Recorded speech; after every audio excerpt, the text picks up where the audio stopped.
Hey, this is Harry, your host. If you rely on safe travel, disaster response, or steady government services, you need to pay attention right now. Congress has failed to pass new funding for the Department of Homeland Security. And unless lawmakers reach a deal before the deadline, a partial government shutdown is set to begin. That means airports would stay open and agents would still report to work, but many could be doing it without pay. And here's where it gets complicated. One funding rule can keep services running, while another delay can quietly slow disaster planning, cybersecurity protection, or Coast Guard operations. If you're not aware of how these pieces overlap, you could miss early warning signs that affect your travel, your local economy, or emergency response in your area. Before we go further, I'm curious. When you hear the words government shutdown, do you think everything just stops, or do you assume most things keep going? Let me know in the comments. I really like hearing how you all see this. So let's start with the basics. A partial shutdown of the Department of Homeland Security means Congress did not pass funding for that specific department before the deadline. Now, other parts of the federal government are funded, so this is narrower than a full government shutdown. But DHS is not a small agency. It includes immigration enforcement, airport security, the Coast Guard, FEMA for disaster response, cybersecurity teams, and the Secret Service. And here's where things get complicated. Even though funding technically lapses, essential employees still work. That includes TSA agents at the airport, Border Patrol agents, Coast Guard members, Secret Service protection teams. They are classified as essential, which sounds reassuring, and in many ways it is, but they're required to show up without pay until Congress resolves the funding gap. Now think about that for a second. Imagine you go to work for weeks and your paycheck just doesn't come. Rent is still due, groceries still cost money, childcare still has to be paid. That mental load builds up. And during previous shutdowns, TSA reported higher absentee rates. Some agents took second jobs, and when that happens, airport lines can get longer. Flights can get delayed. The ripple effect spreads outward. And this particular shutdown is different from some past ones because it centers heavily on immigration enforcement policy. The immediate spark was a tragic incident in Minneapolis involving federal immigration agents that led to calls for reforms. Senate Democrats have pushed for changes like banning masked agents, requiring visible identification, mandating body cameras, tightening use of force rules, and limiting enforcement near schools and hospitals. Republicans and the Trump administration argue that enforcement flexibility is necessary to maintain public safety. They also argue that agents wearing masks protects them from harassment and doxing. So at the heart of this is a deeper question. Who sets the rules for immigration enforcement? Congress through legislation or the executive branch through agency policy? And that's where the funding lever comes in. Congress holds what's called the power of the purse. So lawmakers can say, we will not fund the department unless certain changes are made.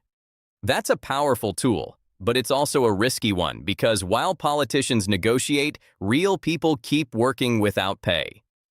Now, here's something else that might surprise you. Immigration enforcement operations themselves are unlikely to stop in a major way during the shutdown. That's because last year's tax and spending law, sometimes called the One Big Beautiful Bill Act, allocated tens of billions of dollars to immigration agencies. That funding cushion allows certain operations to continue even during an appropriations lapse. So you have this paradox. The policy fight is about immigration enforcement, but those enforcement activities may continue more smoothly than disaster response planning or cybersecurity training programs. That's the irony here. Now, let's talk about FEMA for a moment. FEMA handles disaster relief. Hurricanes, floods, wildfires, you name it. During a shutdown, immediate life-saving activities continue, but planning, long-term recovery work, training, and coordination can slow down. And if you live in a disaster-prone area, that matters. Preparedness is not something you want paused. And then there's cybersecurity. The Cybersecurity and Infrastructure Security Agency focuses on protecting power grids, hospitals, financial systems from digital threats. During a shutdown, they prioritize imminent threats. But proactive programs, training exercises, vulnerability assessments can get delayed. That might not show up in headlines right away, but over time, preparedness gaps can widen. The Coast Guard is another piece people don't always think about. They handle maritime safety, search and rescue, inspections of vessels. During a shutdown, non-essential missions pause, maintenance and training can be deferred, and delays in vessel inspections can impact commerce, costing the economy money each week. So, what does this mean for you personally? Well, if you're flying, you may not see immediate chaos.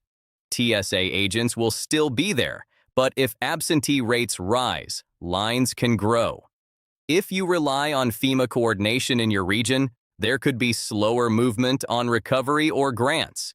If you work in industries tied to shipping, maritime inspections, or federal contracting related to DHS, you could see slowdowns. And if you're a federal employee or contractor connected to DHS, this is deeply personal. Cash flow interruptions create stress. Even though back pay is typically granted after shutdown ends, that doesn't help when bills are due now. Now, let's zoom out for a second. This is the third shutdown or funding lapse in about 5 months. That pattern tells us something. Budget negotiations are increasingly being used as leverage in policy disputes. Historically, shutdowns were rare and often politically costly. Now they happen more frequently, which can erode morale among federal workers and public trust in government stability. And, from a personal finance perspective, this is where we can shift from politics to practicality. If you're a federal worker or in a related field, building a larger emergency fund becomes even more important. 3 to 6 months of expenses is the general guidance. But in unstable times, leaning toward the higher end can provide peace of mind. And if you're not directly affected, it's still helpful to understand how interconnected these systems are. Airport delays affect business travel. Delayed disaster funding affects local economies. Cybersecurity lapses affect financial systems. Government might feel distant, but its operations ripple outward.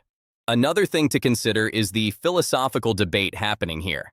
Should immigration enforcement be guided strictly by executive discretion, meaning the president and agencies set policy within existing law, or should Congress step in and set more detailed guardrails? That debate isn't going away after this shutdown ends. It's part of a larger conversation about separation of powers and accountability. What happens next depends on negotiations. Lawmakers have left Washington for recess, but remain on call. Talks continue behind the scenes. Sometimes these standoffs resolve quickly with a temporary funding extension. Other times they drag on. The longer it lasts, the more strain builds. And guess what? Public opinion can influence outcomes. If voters strongly oppose shutdown tactics, lawmakers may feel pressure to compromise. If voters strongly support using funding as leverage for reform, that also shapes negotiation dynamics. So, what I want you to take away from this is balance. It's easy to get caught up in headlines that say, government shut down and imagine everything collapsing. That's usually not the case. Essential services continue, but the human cost shows up quietly in stress, delayed programs, and morale challenges. And on the flip side, it's also easy to dismiss shutdowns as just political theater. But for federal workers, Coast Guard families, TSA agents, and communities waiting on FEMA coordination, it's very real. At the end of the day, DHS will likely continue most of its frontline work. Planes will still take off. Borders will still be monitored. Disaster responders will still answer calls. But the strain behind the scenes is real, and it accumulates. So stay informed, stay thoughtful, and try not to let the noise overwhelm you. Understanding what's actually happening helps you respond calmly instead of reacting emotionally, and that's always a good place to be.